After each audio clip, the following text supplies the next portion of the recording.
Zaki uban maza, zaki uban maza, haya.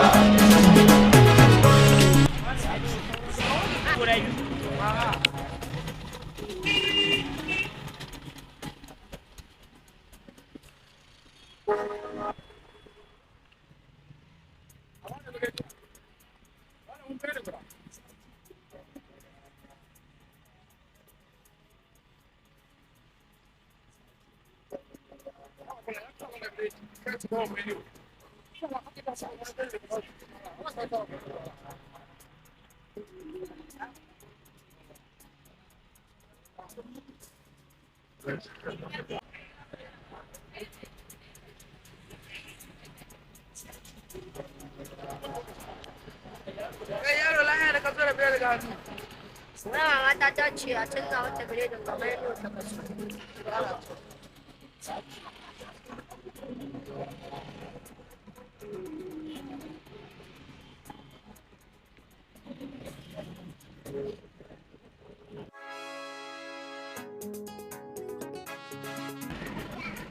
Kai, sami kuma rura.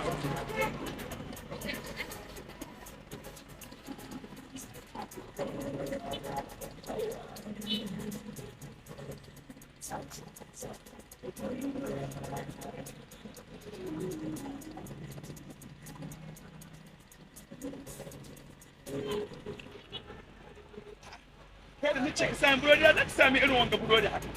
Ina mai gidanka Alhaji? Alhaji, yake faruwa? Alhaji ka haifu wasannin shekara da shekaru.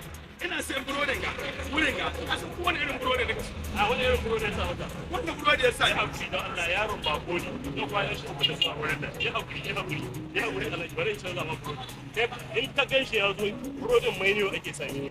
Daga yau, burodin mainiyo ake samu a jikin shi. Bari in samu.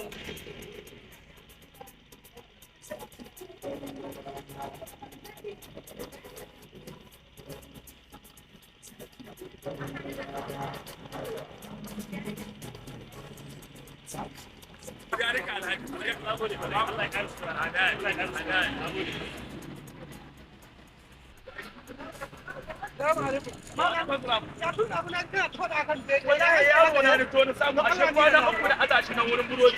Bai san kowane irin burodi aka bani ba. Ka sani menuwa ne ka ci. Menuwa sha wani cikin iyali. Kai in kana son wani ciki ka sai menuwa ka kai ma iyalinka. Za ka samu wani cikin iyali insha Allah. Yayi sosai. Yayi kware da gaske insha Allah.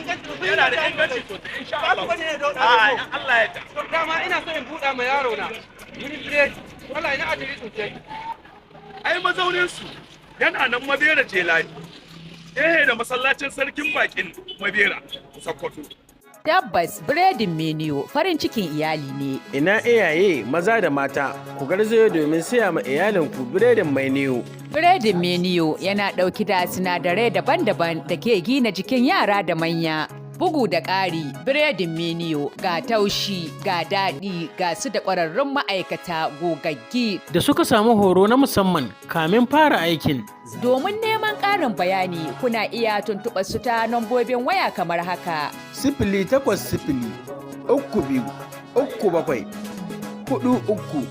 0800-32-43-49 ko kuma 0800-303-233.